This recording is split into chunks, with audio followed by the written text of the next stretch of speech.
To sum the entire CM2 up with one sentence, it would be, it may be long, but it doesn't have any personality. Hello everyone, this is Charles of Victoria Frontier. The second Champions Meeting event for Global, the Gemini Cup, has just been announced, and it is going to be held in around mid-September. The conditions for this race is Kyoto, 3,200 meters, right-handed, spring, sunny, firm conditions. The same conditions as Tenno Spring. Alright, so let's first answer the most important question. A question that a lot of people have been asking me. Which acceleration is good for CM2? We're going to first put the speed, stamina, and distance as aside, and we're going to figure out what acceleration skill works on Kyoto 3,200 meters. We're not just going for like any acceleration skill. We want the acceleration skill to proc as soon as possible when we go from the mid game to the late game in the acceleration zone. So on Tokyo 2400 meters, there are three main acceleration skills, which I'm sure that you guys have heard a lot. So those three skills are correct acceleration skills on Tokyo 2400 meters, because the start of the late game of Tokyo 2400 meters is around the third to fourth corner. So now, if we bring, say, Redshift into Kyoto 3200, so the conditions for CM2, so Redshift will proc here. That's a problem, right? This is super delayed. And with that big of a delay, Redshift and Shooting for Victory is no longer an effective acceleration. This is a concept that I think every one of you needs to understand. For every single course, acceleration zones start on different spots. On some courses, it may be on like the fourth corner to the final corner. On some courses, it may be on the third corner. And so whenever we're preparing for a Champions Meeting, what we're actually trying to do is to first figure out where the acceleration zone is for that Champions Meeting course, and then we'll find out a corresponding acceleration for that acceleration zone. So remember what I said in the intro about how Kyoto 3200 is very long, but does not have personality? I'm going to explain it right now. Different courses will have different available acceleration.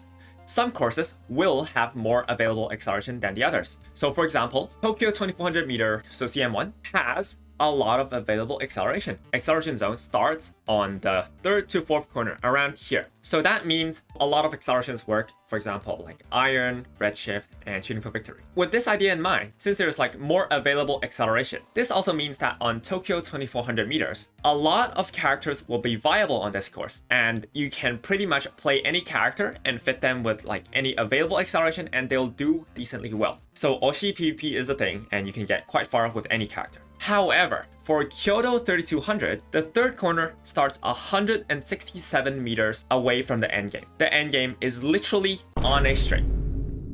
Redshift and Shooting for Victory will activate around here on the fourth corner. Let's Pump Some Iron is delayed by 167 meters because it procs on a corner. So the first corner that we come in contact with is the third corner, and it also has the problem of it being difficult to proc due to like the stringent 6th place requirements. You have to be on 6th place to proc it when you're on a corner. Iron is less effective. And for another acceleration skill, Seiun Sky Unique, she also procs like at the same spot as Iron. However, she is not released yet. She's estimated to be released like around 4 days before CM2 starts. And so that's like a really short time period for anyone to prepare a Spark Parent and also like make an ace. So while Seiun Sky and Iron may work, these two skills are held back by their delayed activation and stringent requirements, and also how Seiun Sky's release is delayed. Out of all the acceleration skills available in the game, the only correct acceleration for Champions Meeting 2 is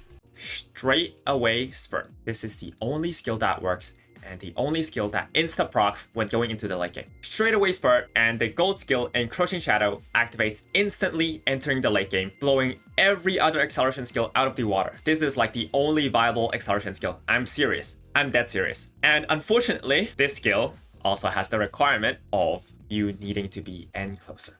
I know a lot of people that watches me do enjoy Oshi PvP, and I know a lot of you want to make your Oshi work in like different courses, but all I want to say is please don't Oshi PvP on Kyoto 3200 meters. Especially considering the time constraints of only 3 weeks of preparation time, and the only viable acceleration skill is Straight Away Spurt, which is on Narita Taishin. Narita Taishin has Encroaching Shadow, and Gold Chip. If Gold Chip wants this skill, you need to inherit it from Sparks. The strongest characters on this course is Gold Chip. Second to Gold Chip is Narita Taishin, but Gold Chip still blows every other character out of the water, and I do not recommend anybody try to play another character other than Golshi. 3,200 meters, every character's advantages or disadvantages get multiplied to the max because of how skill duration multipliers work. Goldshi's unique skill will last literally 19.2 seconds. It's just not fair. Goldship has a much larger advantage over everybody because she has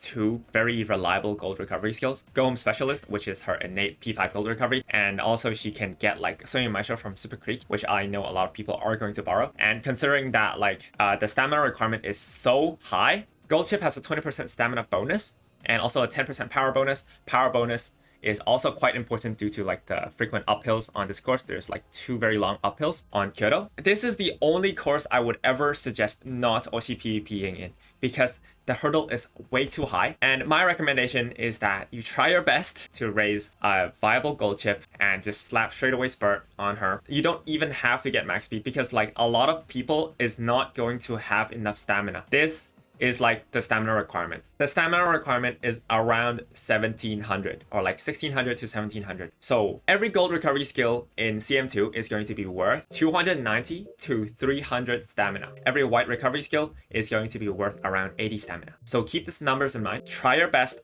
to hit the stamina requirement. The stamina requirement is super difficult to hit, and like the only good character to hit it on is Goldship because she has 2 gold recovery skills readily available. She has 20% stamina, so it's much easier for her to increase her stamina. I need to add a disclaimer here. The course is difficult. I know. It's not the end of the world if you don't get a perfect ace for a champions meeting. CM2 is a super harsh environment. I know that a lot of people do not have the support cards to sustain like max speed, max stamina, 2 gold recovery skills, and like 800 power. It's not realistic to expect players to hit this stat. Even if you have like the most powerful whale deck in the world, I don't think you can consistently hit these stats. One thing I want to add is that Stamina McQueen is a good support card for getting cooldown. Cooldown may not be the most consistent recovery skill, but I would say that having more is better than not having it. Hitting the stamina requirement on this champions meeting is actually more important than hitting the speed requirement. You are going to sacrifice everything to hit that stamina requirement, and that is around like 1100 to 1200 stamina and 2 to 3 gold recovery skills. If you have to sacrifice stats, the first stat you actually will sacrifice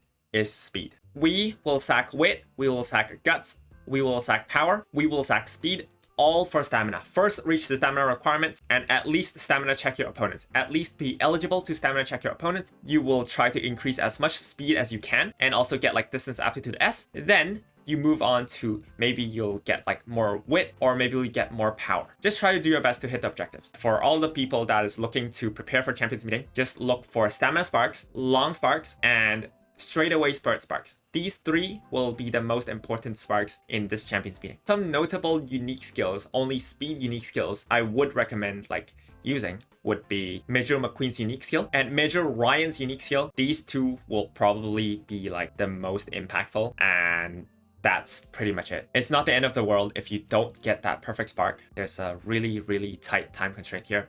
It's 3 weeks. Just try your best, guys. All right. If you don't think you can hit it, I would actually just suggest throwing like a 1200 stamina gold chip up there with like 700 speed. It doesn't really matter, and just skip and go to CM3. That is my honest suggestion for this champions meeting. So until September, I won't really be posting. I'm on vacation to Japan and I'll be visiting the Tokyo race course, and I'll be back at the start of September. Thank you all for watching. I know this isn't a complete guide. If you want another guide to reference, I would suggest Mumu Cows, or if Mr. Pokey's going to release a guide, I'll also suggest Mr. Pokey's guide. Yeah, good luck everybody.